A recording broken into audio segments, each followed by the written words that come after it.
আসসালামু আলাইকুম। Welcome back. আজকের ভিডিওটি খুবই গুরুত্বপূর্ণ হতে যাচ্ছে। আজকের এই ভিডিওতে আমরা নতুন কিছু শিখবো এবং এমন একটা রুল শিখবো যে রুলের মাধ্যমে আমরা অসংখ্য বাক্য তৈরি করতে পারবো ইনশাআল্লাহ। আমরা কাউকে কোনো কিছু করতে বলি যদি কাউকে কোনো কিছু করতে বলি এই জাতীয় ওয়ার্ডগুলো এই জাতীয় সেন্টেন্সগুলো আমরা কীভাবে তৈরি করবো? ওকে, সেগুলো করবো কী হবে? একটা ট্রিক, এবং এই ট্রিকের মাধ্যমে আমরা অসংখ্য তুমি শত শত বাক্য তৈরি করতে পারবে। ট্রিকটা কি? ট্রিকটি হলো আমরা পরের ওয়ার্ডটাকে ইংলিশে আগে লিখবো আর সামনেরটাকে পরে লিখবো। বাংলা এবং ইংলিশের মধ্যে কী করবো? চেঞ্জ করবো। বাংলা যে আগে থাকে ইংলিশে পরে। বুঝতে পারছি? এখন দেখো, আমি বললাম কি পরের ওয়ার্ডটাকে আমরা আগে লিখবো এবং আগেরটাকে পরে লিখবো ইংরেজির ক্ষেত্রে। তাহলে বাংলা এবং ইংলিশের মধ্যে ভিন্ন কী হবে? আগেরটা পরে, পরেরটা আগে। এখন দেখো, এক নম্বর বাক্য কী আছে? এদিকে এসো, এদিকে এসো। 2 নম্বরকে আমাকে বলো। 3 নম্বর বেশি দূরে যেও না, ডিস্টার্ব করো না।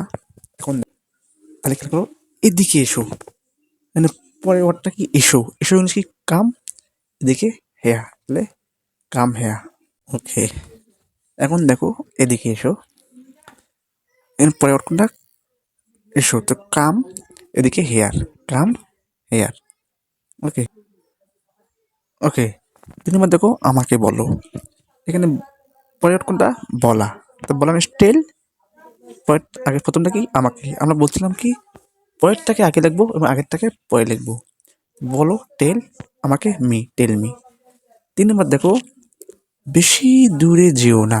বেশি দূরে প্রথমে না আছে, তাই কি? ডন্ট। যাওয়া, গো, ডন্ট গো। বেশি দূরে, ফার। সো কী হবে?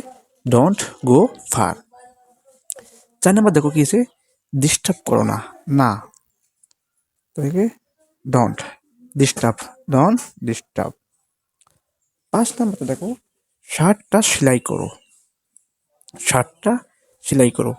সর্বশেষ শর্ট কোনটা? সেলাই করা। সেলাই করে কি? সিউ। আর শার্ট, শার্ট। আর যখন টা আসে তাহলে কি? দা শার্ট। তাহলে কি হবে? সিউ দা শার্ট। ওকে, 6 নম্বরটা খেলে দেখো, রুমটা পরিষ্কার করো। পরিষ্কার করা, ক্লিন রুমটা, দা রুম। তারপরে টাকা দাও।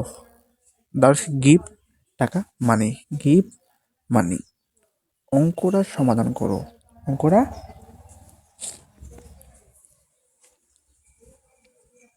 অঙ্কটা সমাধান করো। তাহলে কি হবে? Solve, solve. অঙ্ক, ম্যাথ। এই যে টা, টি, এটা কি? দা, দা ম্যাথ, সলভ দা ম্যাথ। 9 নম্বর কিছু, বাড়ি যাও, গো, যাও হোম। এরকম 10 নম্বর, ভাত রান্না করো। রান্না করিস কি? কুক, দ্য কুক ভাত, রাইস, কুক রাইস। আমাকে মেরো না, এই যে না আছে, নাইন কি? ডন্ট এলো। মারা মেরে ফেলেছ কি? কিল, ডন্ট কিল। তাকে আমাকে মি। তাকে সাহায্য করো। সাহায্য করা মিনস কি? হেল্প। তাকে হিম, হেল্প হিম। মোবাইলটা নাও। নাও মিনস কি? টেক মোবাইলটা। The the mobile, take the mobile. 14 number দেখো, বইটি পড়ো। পড়া মিনস কি? রিড। বই মিনস কি? বুক, কিন্তু টি আছে, দা। Read the book. চ্যানেলটি সাবস্ক্রাইব করো। সাবস্ক্রাইব করা, তাহলে subscribe channel, the channel, subscribe the channel. তো আমি আবার বলতেছি, যদি কোনো সেন্টেন্স দ্বারা কাউকে কোনো কিছু করতে বলা হয়, বুঝতে পেরেছি? এদিকে এসো, যদি আমি কাউকে কোনো কিছু করতে বলি, এই জাতীয় ওয়ার্ড হলে বাংলা এবং ইংরেজিতে কী হবে? উল্টো উল্টি হবে। কী হবে? উল্টো উল্টি। অর্থাৎ বাংলা যে ওয়ার্ডটা আগে আছে ইংরেজি ক্ষেত্রে পরে হবে, পরেরটা আগে হবে। ইংরেজি ক্ষেত্রে একই হবে, আগেরটার অর্থ পরে হবে, পরেরটার অর্থ আগে হবে। তো আশা করি ভিউয়ার্স, এই একটি টেকনিক দিয়ে তুমি অসংখ্য বাক্য তৈরি করো। যেমন যদি বোতাম লাগিয়ে দাও, ঘড়িটি পরিষ্কার করো, রুমটি পরিষ্কার করো, জায়গায় বসো, এইরকম বাক্য তুমি করতে পারো। আশা করি ভিডিও বুঝতে পেরেছো এবং চ্যানেলটিকে সাবস্ক্রাইব করে রাখবে।